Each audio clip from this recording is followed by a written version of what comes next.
should you listen to what I might have to say about music? Well, in the first place, I am a charter member of the Saturday Night Club of Baltimore.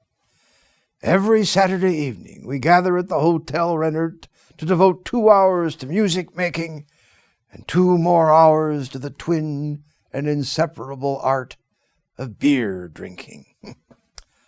I'm the piano player, though I'm far from the best. I'm an amateur, and by definition, I think an amateur should never be very good at anything. Nonetheless, I do believe that music is the best way that a man can truly express himself. Unfortunately, that's especially true of a tenor whose notes are invariably off-key. His skyscrapers are comparable to the unearthly shrieks of a dissipated oboe. What it comes down to, I think, is this. The act of singing tenor is a tort. It's less a disease than it is a crime. What the average tenor needs isn't so much medicine as religion. Still, music is the sole art that can be made absolutely pure and thus totally satisfying. I lack the technique for it, the necessary technique, and I'm too old to acquire it. Such a predicament is surely sad, but there isn't a damn thing that I can do about it. My lack of sound musical instruction was really the great deprivation of my childhood, and my adulthood, for that matter. Whenever I think of anything properly describable as a beautiful idea, it's always in the form of music.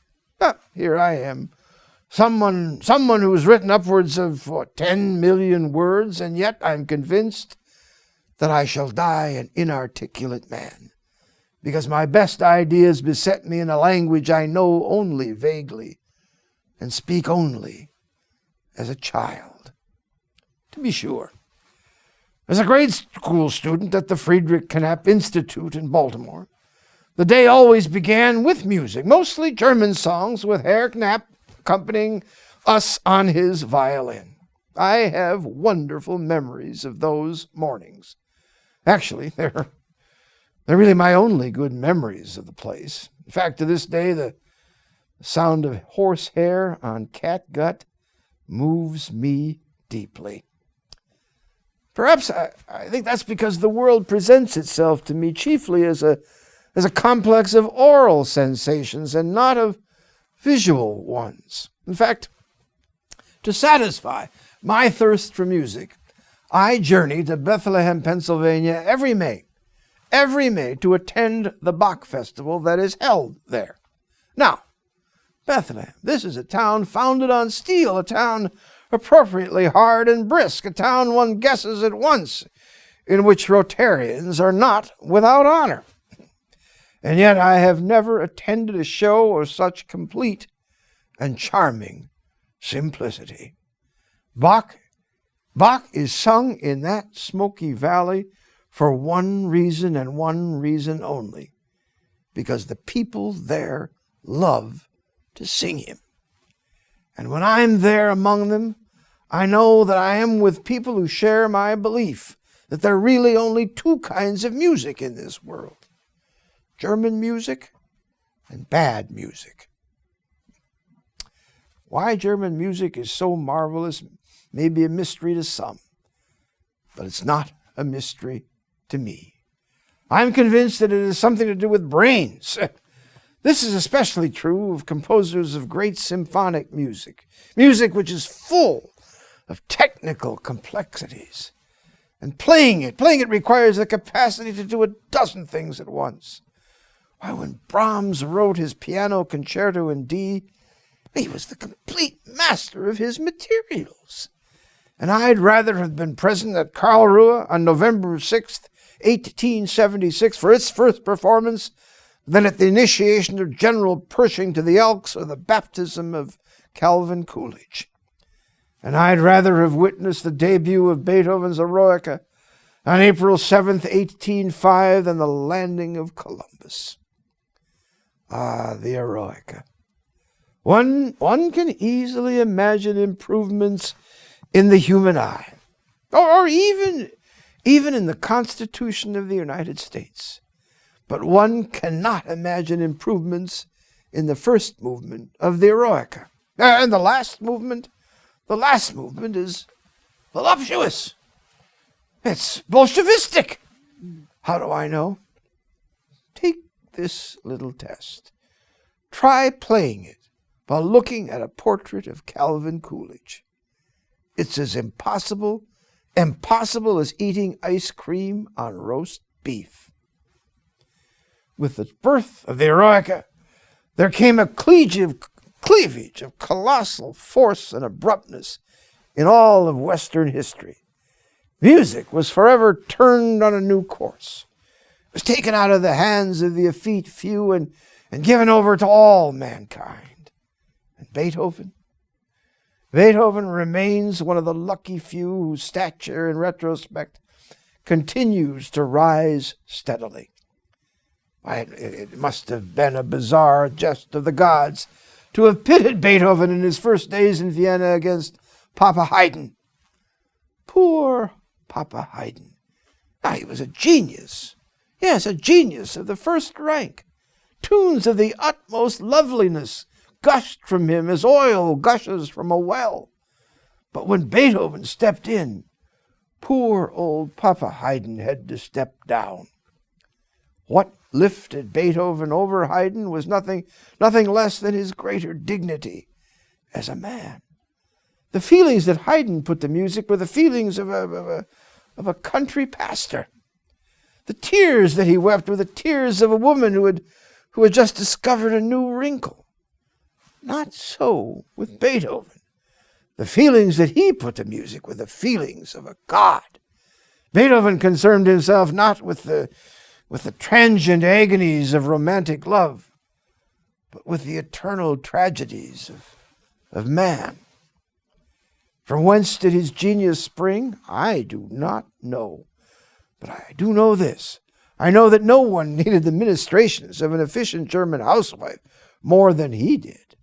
He was always forgetting to have his windows washed. He could never remember to change his shirt. In truth, Beethoven lived like a pig all of his days. His household was so foreboding that a nephew preferred suicide to living there. Worse yet, Beethoven himself was always falling in love in Vienna. The poor fellow.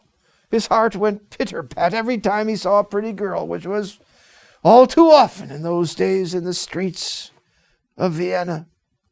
In brief, Beethoven became a Freudian case who lived a life of unmitigated misery. It is to that misery that we must lay his sterile years when he could not write anything at all. But to that same misery we must also lay the splendor of what he actually did get on paper. No healthy or happy man could have matched it, for the gods, you see, are jealous of happiness, and they punish it with dullness. Let me move on to Mozart. Actually, truth, I have little to say about Mozart. He's beyond critical analysis. He just happened. Schubert, however, is another matter. He was a wonderful composer, one who sweated beauty as freely and naturally as a Christian sweats hate. His problem was that he wrote so much that he was always breaking his own market. For example, in August of 1815, Schubert composed 29 songs. When he finished one composition, he simply started another. Most composers, having finished something as formidable as a string quartet, are so exhausted that they take to drink or politics or travel or religion. But not Franz Schubert. He simply began an opera or a mass. Schubert wrote more actual music between 10 a.m. and lunch than the average opera composer produces in a lifetime. For some reason, Schubert always came a cropper in the opera house. His operas invariably were failures. I think that's because a successful opera composer is actually half musician and half clown. Schubert, however, was an artist, not a showman. His friends, thinking him to be a charming fellow, sometimes forgot that he was an artist. They forgot that as an artist, he forges his work out of an inner substance by a process that is almost cannibalistic. They forgot that artists are at bottom forlorn and melancholy men. Thus, artists pay for what they give us. Schubert was luckier than most. He was dead at 32. Before leaving the subject of opera entirely, and for good, let me say this. Opera is to music what a bawdy house is to a cathedral. It's chiefly supported by the same sort of wealthy sensualists who support musical comedies. To a person who is genuinely fond of music, opera must appear invariably to be tawdry and even obnoxious. Half-wits are always in the majority in every opera house west of the Rhine River. They go not to hear music, but to witness a more or less obscene circus. And the spectacle of a woman sweating with her mouth open is offensive to me. Well, enough of opera. Let me move on to Strauss, specifically Johann Strauss the Younger. I venture to say that his compositions have lured more fair young maidens to a life of complacence than all of the movie actors and white slave scouts of the Western world. There's something about a Strauss waltz that is simply irresistible. Try it on the fattest or the thinnest or the most acidulous of women, and within 10 minutes that woman will be ready for a stealthy kiss behind the barn door. Nay, she will forthwith impart the embarrassing information that her husband misunderstands her, that he drinks too much, and that he is leaving for Cleveland, Ohio on business in the morning. The essence, you see, of a Strauss waltz is happiness. Sad music may have been written in Vienna, but chiefly by foreigners. Haydn was a Croat. Beethoven's pap was a sour Rhine wine. Brahms came from the bleak Baltic coast. But Strauss was 100% Viennese, and he could no more be sad than he could be indignant. His father wanted him to be a bond salesman. What asses fathers can be. Of course, this father was himself a great master of the waltz. He claimed that he wanted to save his sons from its lascivious allurements. Well, the old man died on September 25th, 1849. The very next day, all three of his sons were busily composing waltzes. No other dance form has brought forth lovelier music. None has better preserved the divine beeriness of peasant life. Oblivion never quite fetches Strauss. There was a time when it seemed that Bach might be forgotten. What a joke. Bach will last as long as human beings are born with ears. And Strauss will keep bobbing up in memory as long as men have legs and can leap in 3/4 time. And as long as there is enough malt liquor in the world. Worldwide prohibition may do him off, but nothing else. Jazz can do him no more permanent damage than a dog visiting his grave. Speaking of jazz, the delusion persists that jazz is an aphrodisiac. Parents are told to keep their nubile daughters out of jazz palaces, lest they become prey to bond salesmen and the like. All of this is nonsense. Jazz is not remotely voluptuous. Its monotonous rhythms make it a sedative rather than an aphrodisiac. If jazz is an aphrodisiac, then so is the sound of riveting. What fetches flappers who come to grief in jazz palaces is the alcohol, not the music. The only musicians we need to be on guard against are oboe players, not jazz musicians. Most oboe players are men of violent temper. I've been told that a study conducted in Germany concluded that 8% of all violent crimes committed by musicians in that country were committed by oboe players. In fact, while I'm at it, I would suggest that we need an earnest study of the effects that various orchestral instruments have on those who play them. Yes, there was, a recent study in Bavaria, which showed that of the 359 oboe players in that kingdom, 43 of them were anarchists and 161 were militant socialists. Why? I'm not certain. Perhaps it has something to do with the plaintive and unearthly tones of the oboe. I do know this much. I know that other orchestra members often refuse to sit next to oboe players. They say the noise disturbs them and leads them to play off-key. So let's get this study underway in America, I say. I expect that it will confirm other suspicions of mine, namely that viola players are congenital pessimists and that double bass players are heavy drinkers.